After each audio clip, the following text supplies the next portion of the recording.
YS Jaganmohan అనే జగన్మోహన్ రెడ్డి అనే నేను శాసనసభ సభ్యునిగా ఎన్నికైనందున శాసనం ద్వారా నిర్మితమైన భారత రాజ్యాంగం పట్ల నిజమైన విశ్వాసం, విధేయత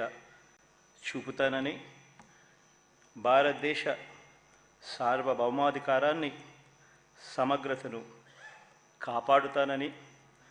నేను స్వీకరించబోయే కర్తవ్యాన్ని శ్రద్ధాసక్తులతో నిర్వహిస్తానని దైవసాక్షిగా ప్రమాణం చేస్తున్నాను. ఆంధ్రప్రదేశ్ శాసనసభ సభ్యుడైన వైఎస్ జగన్మోహన్ రెడ్డి అనే నేను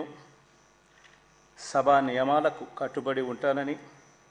వాటిని అనుసరిస్తానని, సభా మర్యాదలను పాటిస్తానని